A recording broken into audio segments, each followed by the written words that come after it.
Welcome back to the nonprofit world. Our next guest is the Executive Director of the Connecticut Early Childhood Alliance, Merrill Gay.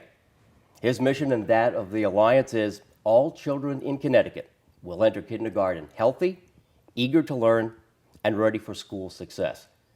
And those are amazing goals, and we welcome you to the show. You've been working much of your adult life, your career, in making the world a better place for children, isn't that right? For the last 15 years, yeah. What sort of motivation brings you to this line of work? I think I've worked in nonprofits for most of my entire life. I think some of that was my upbringing as a child, living overseas and seeing dire poverty, seeing that when I came back here, understanding that I liked it, a place where people didn't have to beg at the entrances to public buildings in order to get by if they had a disability. The kind of things that you see in the third world all the time. I appreciate a safety net that we have in this country, even if it's not as strong as it is in Europe. That's interesting. You've had experiences in the third world then? Yeah, I spent my childhood in Africa. That's fascinating. So here in the U.S. And around the world, not just here, of course, the earliest years of a child's life really set the foundation for how that human being is not only going to be as a child, but as a teen, as an adult. Can you give us a little bit of information about how those years are so important? Sure. 80% of brain development takes place in the first 3 years of life. And anybody who's raised a child understands that when a baby is born, they are pretty helpless. They rely on us for everything. By 3, they're negotiating whether or not they could stay up for another 15 minutes and if you'll read them another story. That's an enormous amount of growth. And when we do it right, those kids are prepared and ready to go on to the next step in their journey. But when they suffer traumatic experiences, when they are chronically hungry, or lots of things that could go wrong, and when those things go wrong, that basic foundation is not quite there. There's lots of evidence that that every traumatic experience that kids have, whether it's hunger or it's witnessing abuse or being abused themselves, those things all add up, and those adverse experiences accumulate. And the more adverse experiences a child suffers in early childhood, the greater there's a change in the brain chemistry, and that leads to poorer health outcomes, a sort of constant state of agitation, and the fight or flight kind of response. So getting early childhood right is really important. How does the Early Childhood Alliance fit into the big picture of making a difference?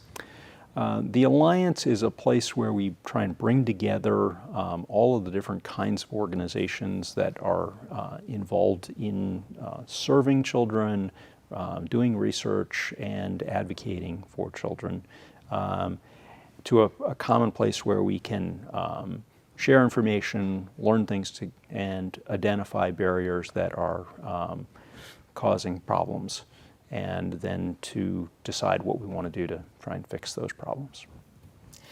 Here in Connecticut, what sort of groups make up the Alliance? We're about a third direct child care providers, a third local community collaboratives of the folks in town, whether it's New Britain or Weathersfield or Waterbury or Stamford, the folks who come together in that community to work on early childhood issues on the ground.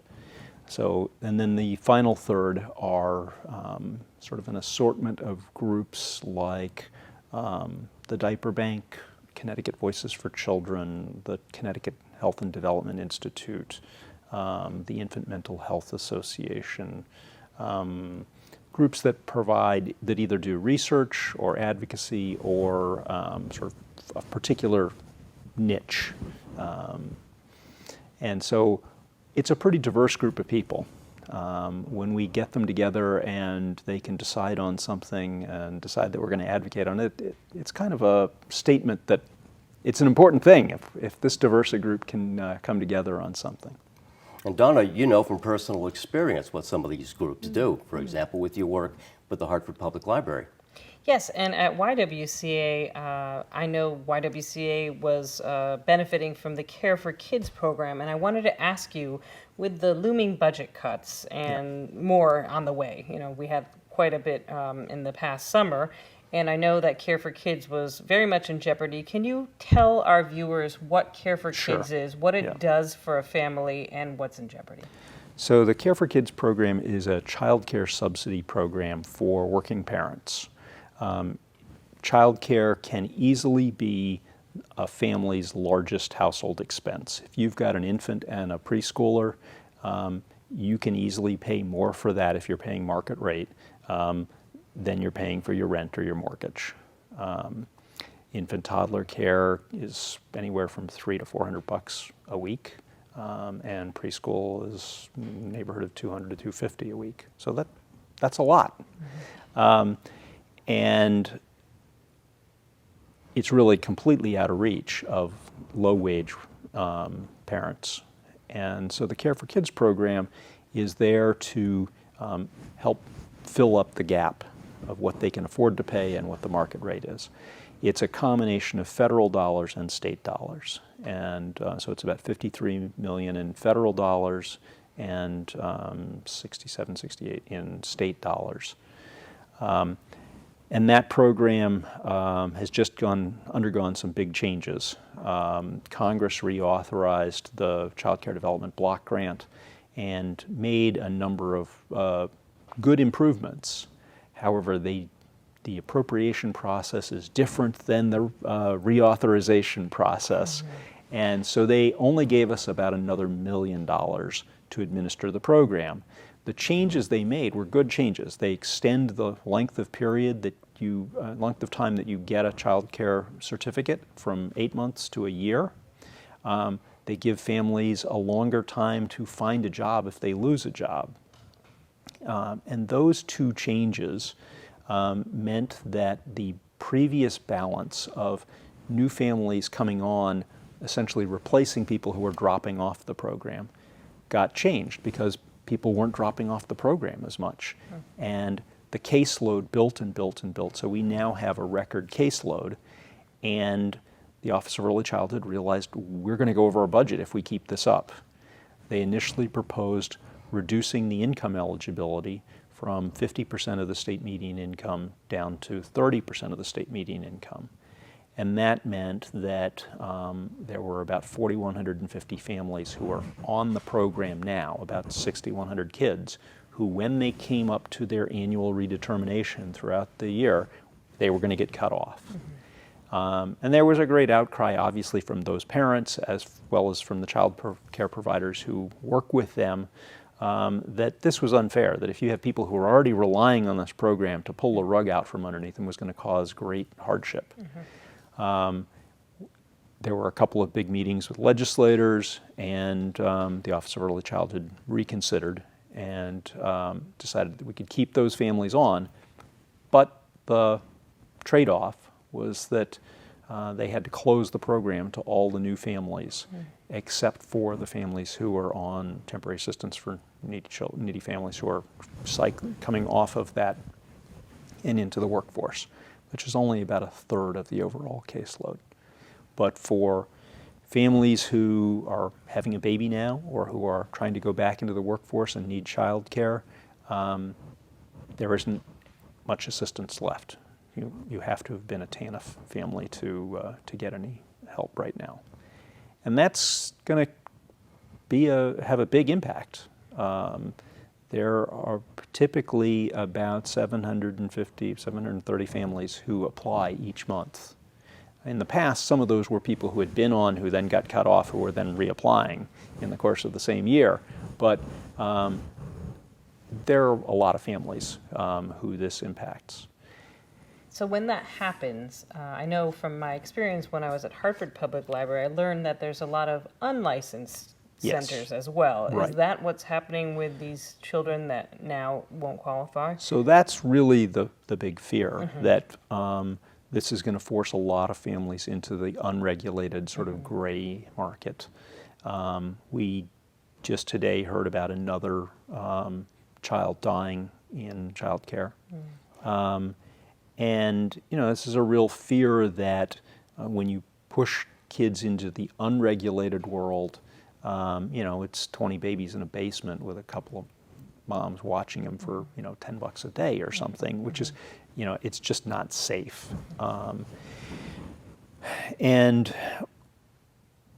in addition to this being obviously a huge problem for families, it is going to increasingly erode the early childhood infrastructure that we have. The first victims are going to be home daycare providers in the cities where they don't have families who can actually pay the market rate, and they rely on Care for Kids, and like all of their families are on Care for Kids. Yes. So they've already seen their children who went on to kindergarten leave and not be replaced.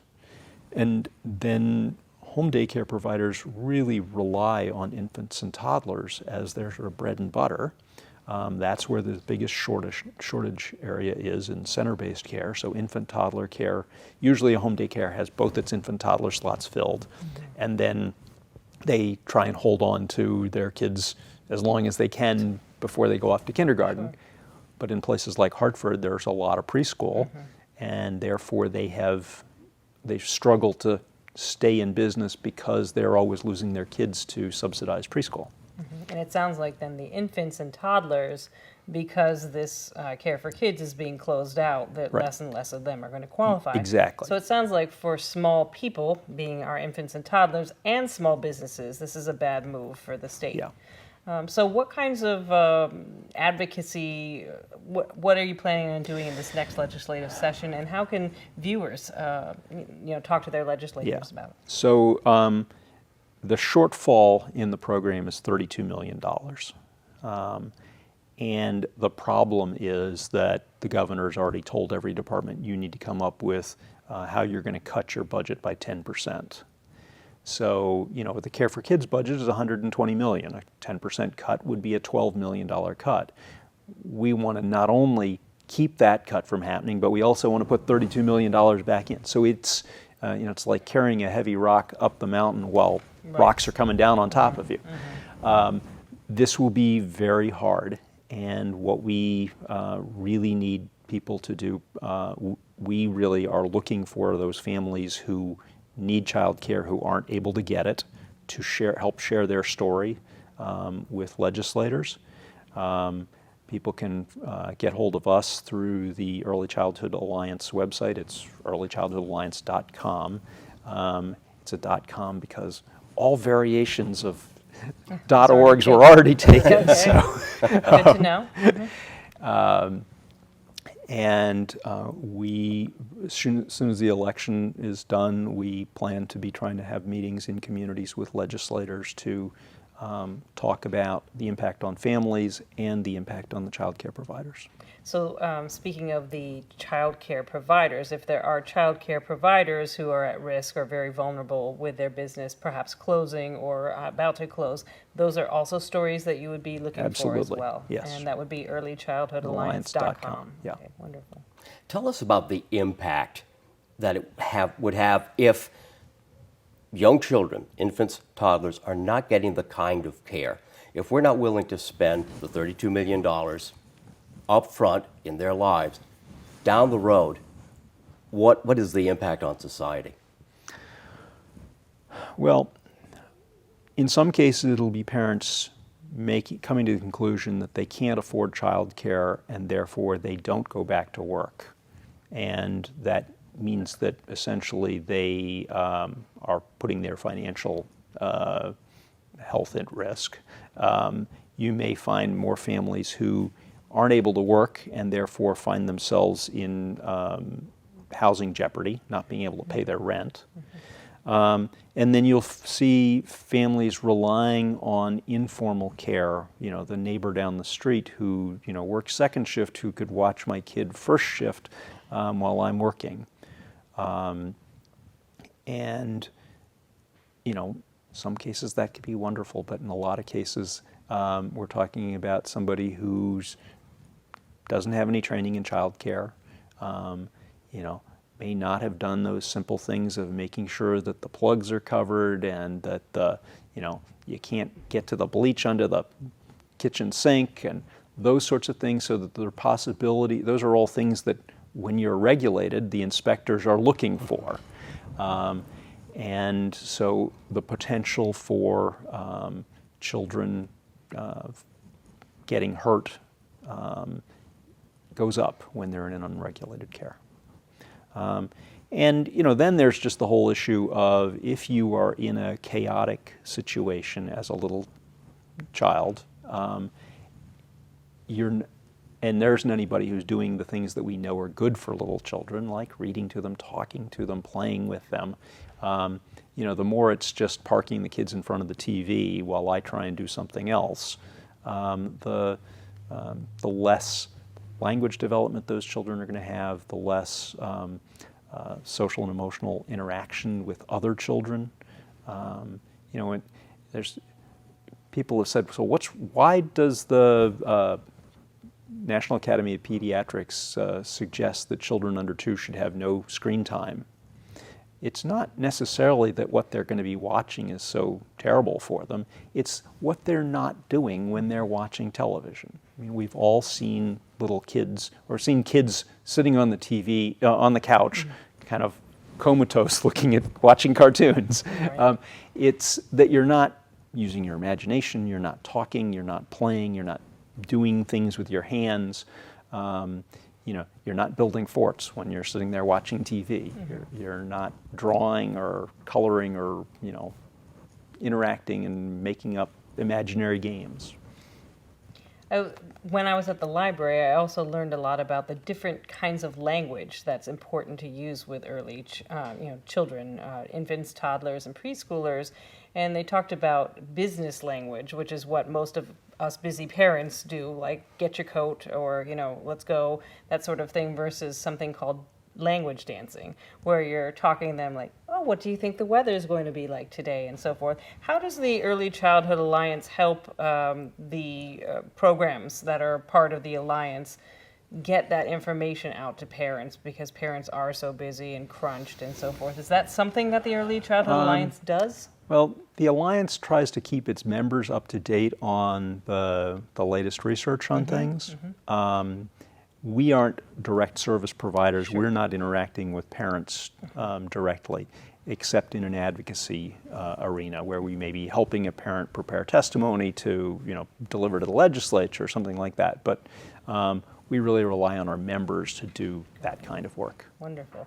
It sounds like your members come together, as you mentioned, and everyone sort of decides what issues are going to be the ones that everyone can agree are going to be on the legislative agenda, for instance. That seems like a really tall order for you to be the facilitator of that. How hard is that each year? Or sometimes it's herding cats. Yes, yes, I know. And I think Jerry and I were both wondering, how is it you had a career in nonprofits before you came to the early childhood area? What brought you to the work of early childhood, that sector? Well, it's kind of a funny story. I had worked in nonprofits in New Britain and had a little bit of a relationship with the community foundation there. I'd written a grant proposal and gone and interviewed with them. And I got a phone call out of the blue one day asking me if I could come to a meeting. And I didn't know what it was about. And I walked into the room, and first thing I noticed was I'm the only guy in the room. And then we did a round of introductions, and everybody else either ran a child care center or worked for the school system, and I'm sort of wondering if I'm in the right meeting. And then a week or two later, they asked me if I would come down and sign the grant proposal, and I didn't know what the heck they were talking about. And the line they had me signing on was parent leader. And then I put two and two together that they had seen my name in the newspaper because I had been organizing parents against school budget cuts after going to a PTA meeting and spending an hour and a half talking about a pie sale or something. And at the end, someone saying, oh, you hear we're losing 2 teachers next year because of the budget cut. Like, why didn't we talk about that? Right. When I, basically the answer was, oh, we're the PTA, we don't do politics. Like, well, if you don't, who does? And there wasn't anybody, so I said, okay, how do I organize something? And So it sounds like back then you weren't sure if you were the right person in the right room. Right. What gives you the confidence that you're the right person to lead this, and what gives you confidence that there is a problem that we can solve together now with early childhood? Well, coming out of that experience, I was there in the room because I was the parent of a preschooler, Sure. and they needed one, especially one who had organized some parents to do something in the past. Once they got the grant, they needed to hire somebody to Sure. coordinate this effort, and I had just finished running a state senate campaign and was looking for a job, and that Opportunity presented itself, yes. So I spent 10 years as the director of the New Britain Early Childhood Collaborative, where we brought together all of the local community providers and parents. We did parent leadership training. We did a community plan for children birth to 8, identified shortage areas, worked to put together strategies on how to address childhood obesity. We have a very high rate of mothers who didn't finish high school before they became moms. We had a very high chronic absence rate and very low third grade reading scores. So we worked on all of those things. That work has blossomed and was the basis of New Britain's effort to apply to become an All-American city, which they just received. Yes, wonderful. And there's a great partnership there that grew out of that early childhood work that now goes birth to 24, has the school district and the city as great partners, and really good stuff going on there. Wonderful. As a statewide alliance, you must see a lot of difference as you go from town to town, even within the viewership of this program. You mentioned New Britain, but very close by in a very short drive. It can be a world of difference. Absolutely. How do you bring all of those forces and needs together under the alliance? Well, one of the things that we've done is to support the effort of having local early childhood collaboratives.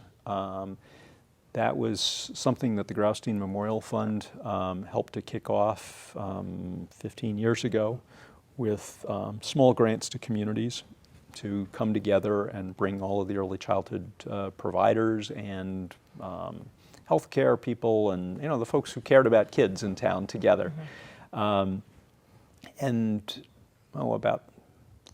7 or 8 years ago, they challenged the state to match them, and so there's a small amount in the state budget in the Office of Early Childhood that helps to fund those local early childhood collaboratives.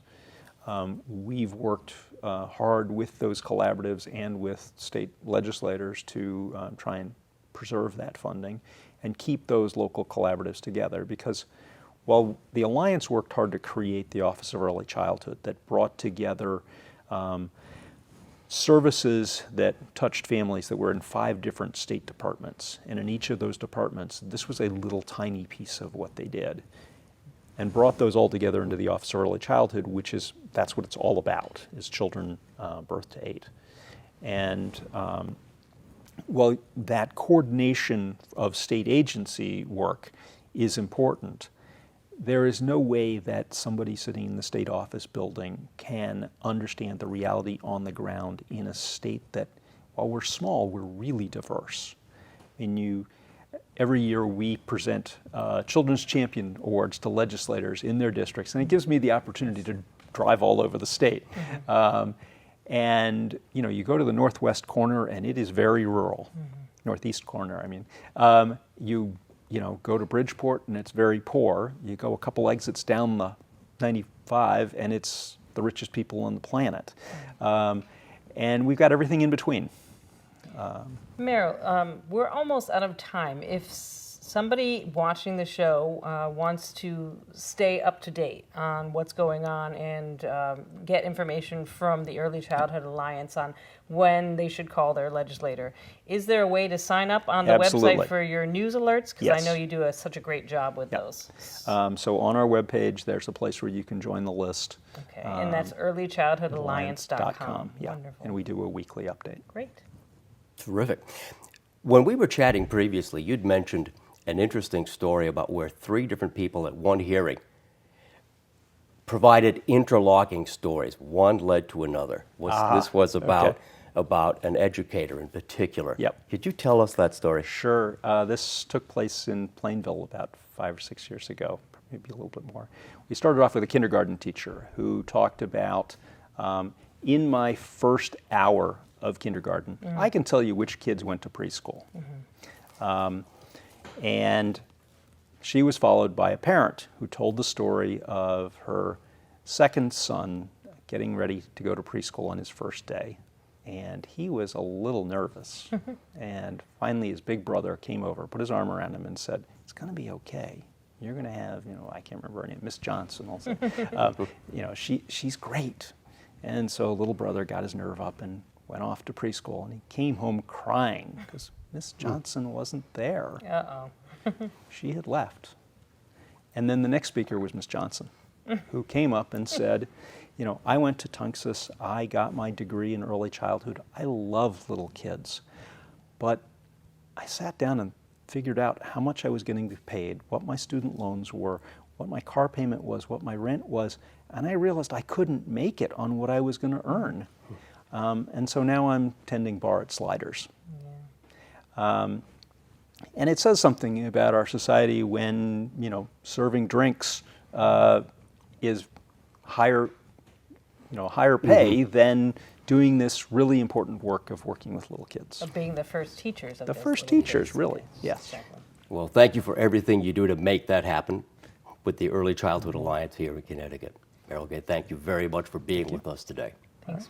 Thanks. And Donna, thank you for being with us as well. Thank you, Jerry. It's been a pleasure. The Nonprofit World, where every week we look at the good work done by people in the nonprofit sector and the tremendous difference they make in all of our lives. Thanks for watching.